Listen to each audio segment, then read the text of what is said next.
On a mis en place une opération dans laquelle le conseil régional et ADEME finance une aide aux hôteliers concrète avec des cabinets d'études spécialisés qui interviennent chez les hôteliers, qui les aident à mettre en place un diagnostic et ensuite à mettre en place l'écolabel. Les critères ils sont relativement nombreux, il y en a 90, il y en a une partie obligatoire, une partie optionnelle. Ça se répartit en différents critères, il y a des critères sur l'énergie, d'autres sur les déchets, d'autres sur l'eau.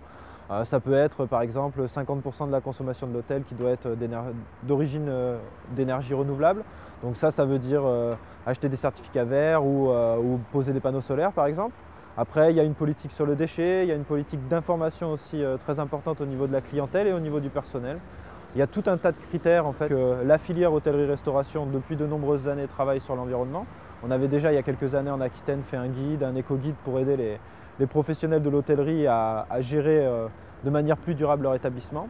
Il se trouve que depuis 2002, il y a l'écolabel européen qui a été mis en place par l'Europe, que c'est le seul signe de qualité environnementale valable à l'échelle de l'Europe et qu'à ce titre-là, la région et l'ADEME ont souhaité promouvoir ce label.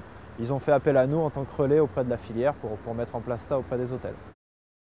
L'écolabel européen service hébergement touristique, il est adapté aux hôtels, mais ça peut être aussi adapté à une chambre d'hôte, à un gîte, à une résidence hôtelière.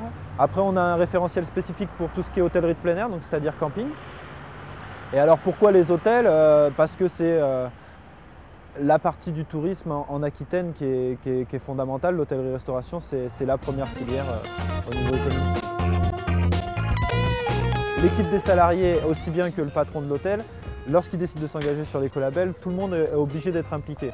Donc c'est des changements de mode de travail, notamment pour les salariés qui font ça depuis un certain nombre d'années. C'est des changements au niveau par exemple de l'utilité des détergents, ça ne va pas être les mêmes, il va falloir leur expliquer. Il y a toute une politique à mettre en place au sein de l'entreprise. Et oui, par rapport au lien, par rapport à titre individuel, ce que font ces gens-là chez eux, on s'est rendu compte la plupart du temps que les professionnels qui s'étaient engagés sur cette démarche, à titre individuel, faisaient déjà beaucoup de choses chez eux.